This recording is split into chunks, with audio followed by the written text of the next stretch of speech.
E aí, família tricolor, banho tomado, já jantei para ver a coletiva do Rogério Ceni. Aí comecei a ver a coletiva, né? Cumprimentei vocês, comecei a ver a coletiva. Estou observando, deu 5 minutos de coletiva, eu vi que eu estava com o microfone desligado. Ai, ai, ai. Vamos lá, vamos ver a coletiva. Vou dividir a tela. Vamos ver a coletiva do Rogério Ceni depois do empate com o Atlético Mineiro, empate heróico, pelo menos na minha maneira de ver. Peço uma vez perdão para você, sempre porque dois motivos para pedir perdão. Um é que o áudio não quer lá essas coisas, e o outro, o vídeo está travando um pouco, alguns vídeos, eu não sei o motivo, gente, sinceramente eu não sei. Mas pelo menos o áudio continua valendo. Então, trava a imagem, como a minha cara mesmo, que vocês vão ver na maioria dos vídeos, não tem muito problema. Então peço desculpa, tá? Estou tentando resolver aqui, não tenho que resolver coisas da internet. Vamos ver como é que foi a coletiva, não vou interromper, não tá curta, tá? Tem um pouco mais de 13 minutos, então a gente vê, vamos ver o que o Rogério Ceni falou depois desse empate com o Atlético Mineiro. Vamos lá. Bom, boa noite. Eu só tenho orgulho dos caras que eu trabalho, porque diante das circunstâncias de hoje, a gente vir aqui, e eu acho até que se a gente acreditasse um pouco mais na vitória, nós teríamos conseguido.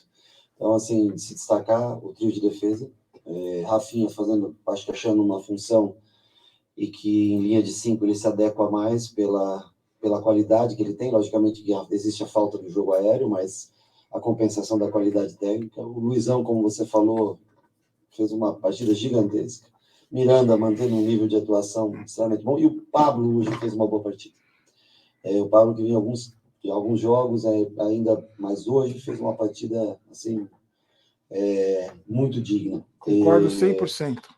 Eu acho que nós poderíamos almejar a vitória. Nós estivemos tão perto da vitória quanto o Atlético teve. Acho que nós tivemos números muito parecidos de chance, de oportunidade.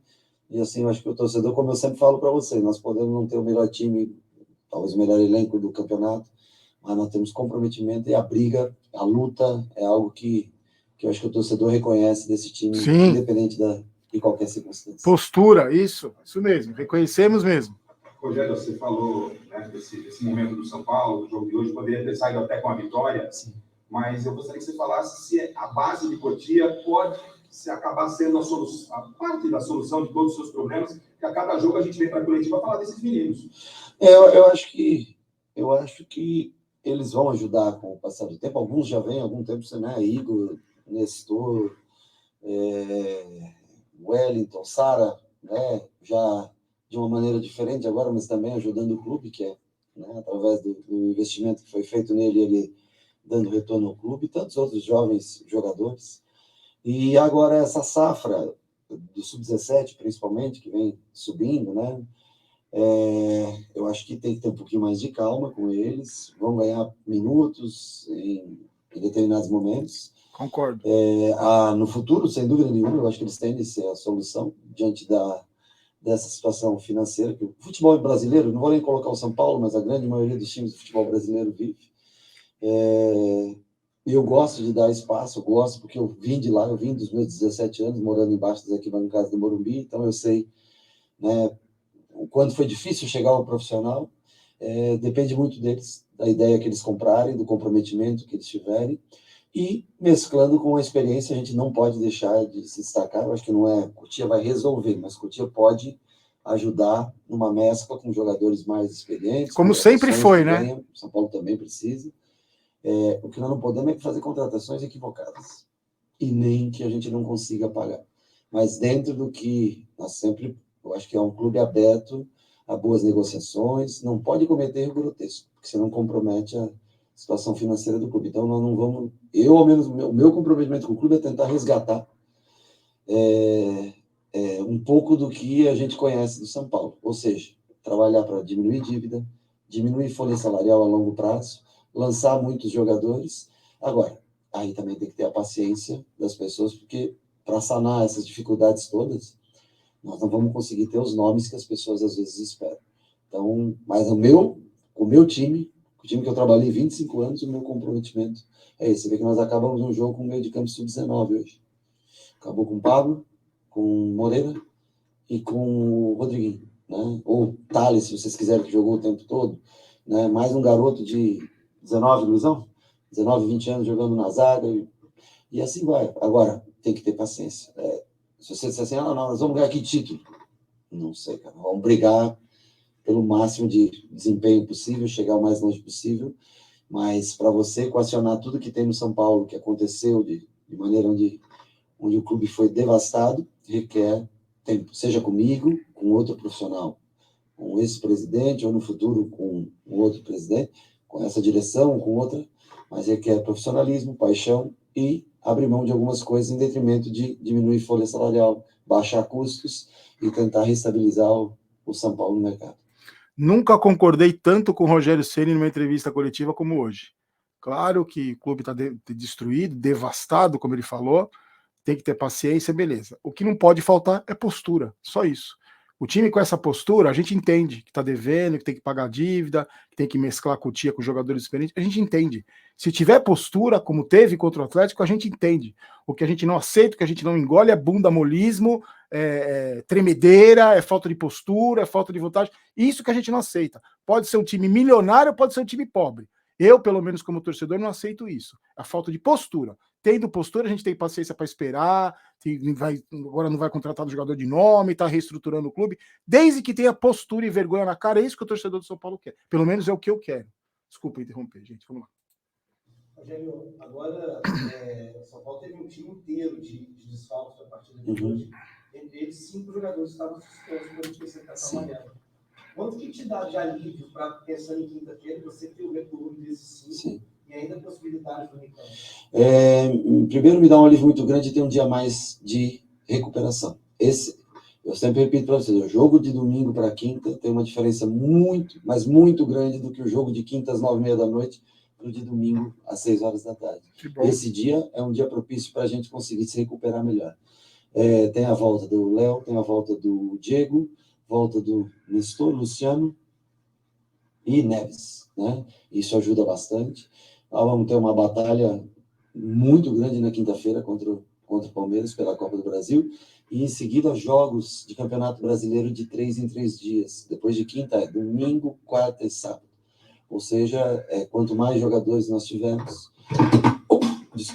quanto mais jogadores tivermos, e também quanto melhor condição física esses jogadores que estão voltando do departamento médico tiver, porque não adianta tê-los à disposição sem que eles tenham uma condição de entregar o que esse time entregou em matéria de intensidade no dia de hoje. Então, eu acho que esse é o mais importante, que os jogadores voltem. O Nicão pediu mais dias para treinar, e eu entendo que é importante realmente que ele tenha, porque o torcedor vai cobrar ele, o cara que nós contratamos do Atlético. Então, é justo que ele se prepare bem para quando retornar, esteja com força máxima. Duas coisas aconteceram hoje dentro de campo. Sim. A primeira é o protesto. Sim. Do jogo. E a segunda é uma relato do Hulk que sai tudo com a diferença ameaçada toda cuidado do que você vai falar lá fora. O Hulk falou que estava no isso aí. Pelo todo de futebol, você já viu marca de falar para o jogador, cuidado do que falar lá fora? Eu joguei quase 1.300 jogos, eu já vi tudo que você possa imaginar. Mas eu não vejo o Daronco, mesmo que ele tenha falado isso, não vejo pela maldade, sim, com maldade, não vejo com maldade, vejo como até uma autodefesa, porque há uma pressão muito grande dentro de campo. Acho que está havendo um preciosismo extremo do VAR. O VAR está, assim, eu acho que está chamando muitas situações. O lance que eles tentaram jogar um pênalti do Miranda é vergonhoso você ter a intervenção do VAR. É desnecessário.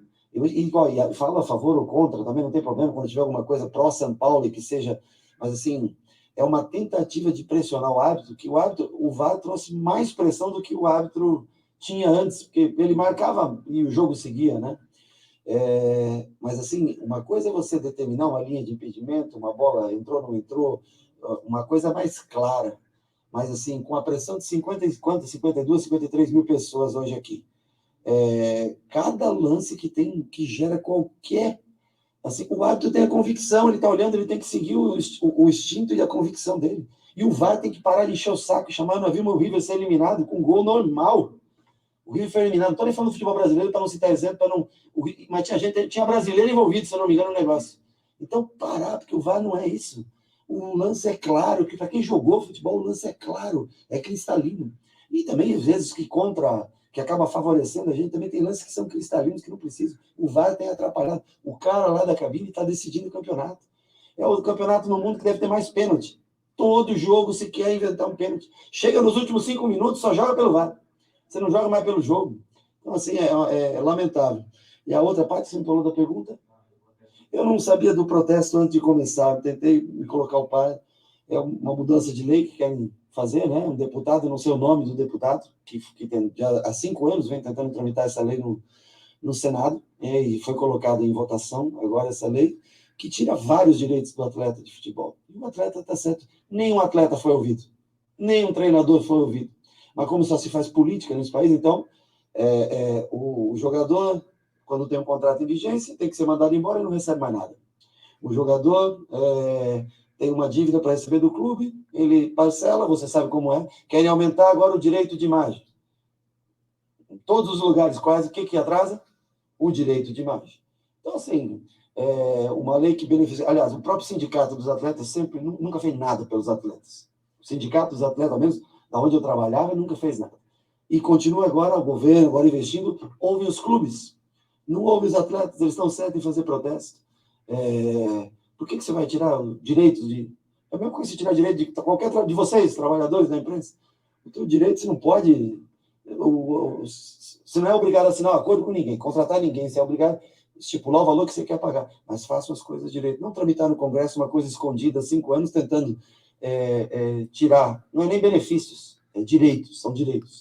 Tirar direito dos atletas, e um deputado que senta lá no ar-condicionado, enfia no Congresso, no Senado, para ser aprovado uma lei, sempre tudo muito escuro, como é feito com tudo nesse país, quase. Eu acho que os atletas estão mais do que certos, e tem que ir muito longe, tem que contratar assessoria jurídica para tudo, para defender os seus interesses, sim. É de interesse, não adianta, agora querem abrir mais percentual para direito de imagem, sendo que a maioria dos clubes sofrem para pagar o direito de imagem. Não, você não tem condição de pagar por aquele atleta, vamos atrás de outro. Pagamos menos, mas todos sejamos corretos. Não posso deixar de elogiar, dar nota 10 para tudo que ele falou. Desde o VAR, desde o direito dos jogadores, desde o deputado, tudo. Nota 10. Para mim, essa está sendo até agora a melhor entrevista coletiva do Rogério Ceni. Para mim, não é porque eu concordei com a grande maioria, não, porque pelo que ele falou mesmo, principalmente essa parte final aí, de VAR e direito de jogador, falando que tem que protestar mesmo, concordo 100%. Já falando individualmente do Luizão, né, que a gente citou na Sim. O Luizão entrou numa circunstância ruim, né, de lesão grave na goleira, suspensão do Léo do Diego, são dois titulares, e teve uma ótima atuação no Mineirão.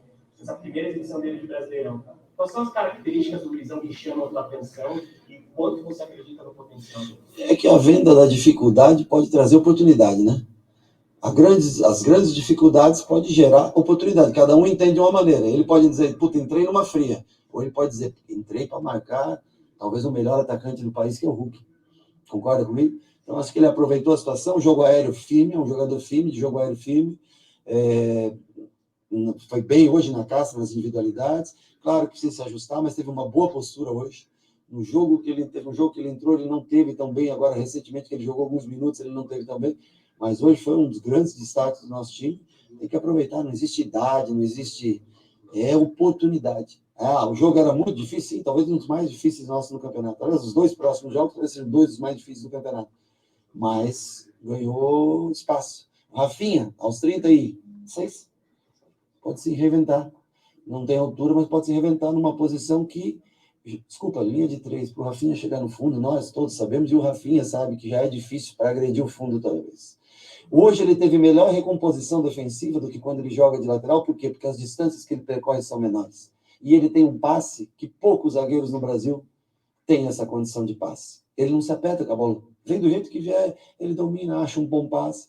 Agora, lógico, tem a dificuldade da bola. Então, contra determinados jogos, determinados times que não sejam tão altos, é um cara que pode fazer essa função de terceiro homem de zaga. E em linha de 4, sim, aí ele pode trabalhar normalmente com o lateral esquerdo, que apoia bastante, fazendo a compensação. Mais alguma pergunta, gente? Não? Então, você pode... Acabou, gente, é isso aí. Eu acho que foi uma entrevista, para mim, a melhor entrevista do Rogério Ceni, e dou razão para o que ele falou, principalmente do clube devastado, do mescla de base e jogadores experientes, foi o que a gente sempre falou aqui no canal, que é o segredo do sucesso para o São Paulo, e do VAR, direito de jogador, concordo 100%. Amanhã à noite, segunda-feira à noite, 8 da noite, a gente volta, faça um resumo dessa coletiva para quem não viu esse vídeo, e aí a gente já começa a falar sobre o clássico de quinta-feira. Vou deixar na janelinha aqui o jogo, tá? A análise do jogo contra o Atlético, e no card vou deixar o segundo comentando comentários que eu postei ontem, tá bom? Obrigado para você que colocou aqui. Lembrando sempre, vídeo patrocinado pela Up Sports Bet, tá aqui o link no primeiro comentário fixado para você fazer suas apostas. Fiquem com Deus, uma semana abençoada pra gente. Até amanhã.